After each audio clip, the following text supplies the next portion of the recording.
Kumusta kayong lahat mga taga-subaybay? Pasensyahan nyo na kung magkamali man ako. Wala po akong edit. Hindi ako marunong mag-edit. Ang lahat ng mga video ko, original.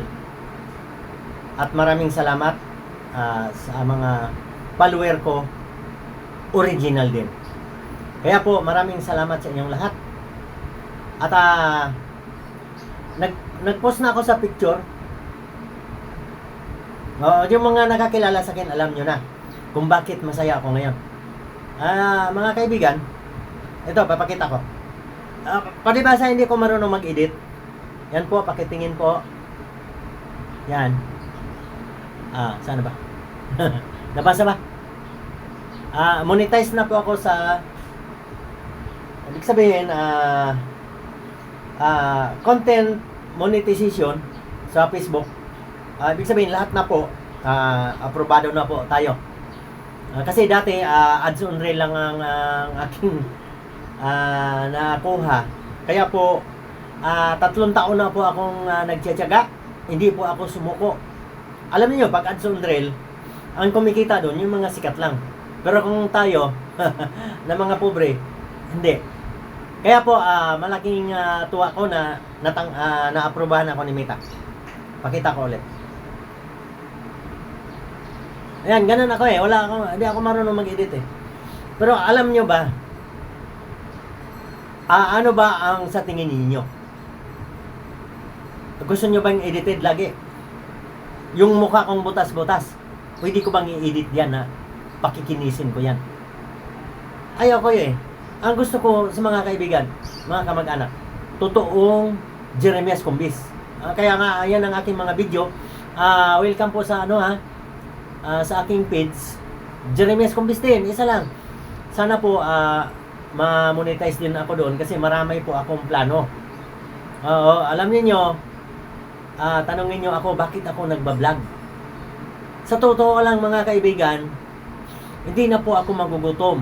Hanggang ako mamatay, sa awa ng Diyos, may taga-suporta naman. Ang aking mga anak ay sa awa ng Panginoon. Dalawa na lang ang nag-aaral at sa awa ng Diyos, itong taon na ito, tapos na rin yung isa. Isa po siyang teacher. At yung panganay ko, teacher. At wag tayong magbilangan. Hindi po ako nagmamalaki sa inyo. Ang gusto ko lang sa inyo, makakuha kayo ng inspirasyon sa aking channel, sa aking pagbablog. Bakit kamo ako nagbablog na hindi naman ako magugutom? Yun po ang malaking katanungan. Ang ganito, sagutin ko kayo. Hindi kasi ako makasarili. Kasi ako galing po sa sobrang mahirap na pamilya. Nung nakikita ko itong vlogging, sabi ko, parang pwede yata ako dyan. Yan po, kaya po ako nagbablog para po sa aking mga kamag-anak. Unang-una, mga kamag-anak. Pangalawa, doon po sa lahat ng mga nagigipit na nangangailangan ng tulong. Alam niyo mga kaibigan, ang ibibigay, paunahan ko lang kayo ha, magbibigay ako ng tulong na para sa hanap buhay. Hindi po ako magbibigay ng tulong na abutan mo kaagad ng pera. Kasi po, hindi po, magiging kawawa po yan. Hindi man kasi yan yung binigay mo. Magkano lang, 1,000, 5,000. Minsan, hindi ka na babalik doon. Yung aking plano, mga kaibigan, kasi binibigyan na ako ng daan, may mita, ng Diyos. Kaya nakikita mo ko akong, itong monetization na tanggap ko, pinagsikapan ko at saka unang-una ako nagdarasal na maabot ko kasi kung ads on reel talagang mahina. 3 taon na ako nagbablog eh. Ang naipon ko wala pang $40. Ibig sabihin kailan pa ako sa sweldo. Pero ngayon pakita ko ulit doon sa mga bag. Na-invite na ako sa ibig sabihin, content monetization, di ba, alam niyo naman yan, ito na yung bagong patakaran. Ibig sabihin, lahat ng pabor, ibibigay na sa akin ni Facebook. Lahat ng monetization binigay na sa akin ng Facebook.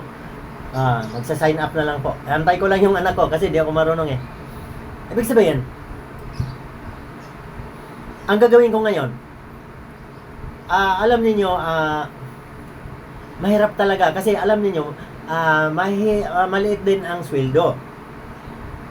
Ganyan, na-monetize na ako dito sa monetization. Mayroon akong bonuses. Mayroon din akong ads on reel. Pero alam nyo ba kung paano tayo kumita dito? Nasa ating diskarte. Na mga kaibigan, ako tatapatin ko kayo. Sana hindi ko hinihingi ang inyong suporta. Ang gusto ko, pag pinanood nyo ako, mayroon kayong natutunan para umasinso tayo lahat. Yun po ang aking pangarap. Hindi po ako nagbablog na sabihin ko, i-follow mo ako para sa akin, para kumita ako.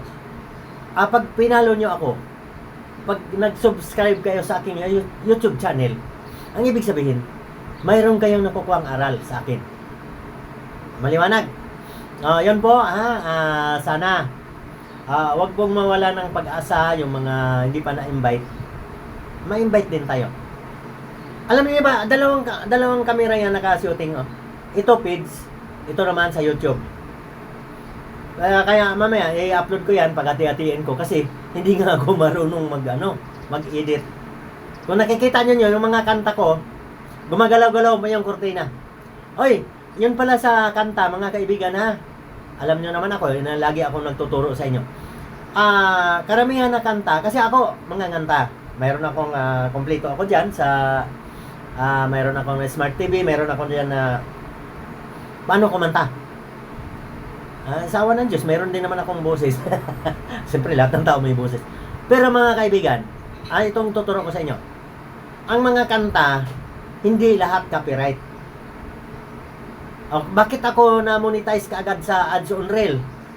Dahil po, marami akong views, mga nganta ako. Kasi ang babasihan nung nakaraan, kasi ang babasihan nun yung yung views eh. Di ba? Kaya ka ma-invite, totalin mo yung views mo. 6,000 views. Follower mo. Siyempre, nung kasi, pag nag-viral lang yung video, magkakaroon ka ng follower dito sa profile. Ngayon hindi na. Invitation na nimita. Kaya po, tuwan-tuwa po ako na bigla ako na-invite. Sige. Ibig sabihin, mag-umpisa pa lang tayo. Yung mga kamag-anak, nag-antay. Alam niyo sa mga, hindi naman ako kasi nag-yayabang, hindi ako nag-ingay eh. Mga kamag-anak ko, pag mayroon akong sobra, nagbibigay talaga ako. Tanungin mo sila. Ang pangarap ko, papunta naman tayo sa, kahit hindi ka mag-anak, kung saan yung mga gipit na nagsisikap, yun po ang bala kong tulungan. Kasi kung tulungan mo na hindi nagsisikap, kawawa ako. Sige, maraming salamat, masyadong mahaba ng ating video. Binibigyan ko kayong inspirasyon, mga baguhan. Patuloy lang, laban lang. Original video. Ano ba yung original video? Kahit na nagsaing ka, kahit nagwalis ka, original yan. Huwag kang mag-upload na hindi sa yung video. Bawal yan.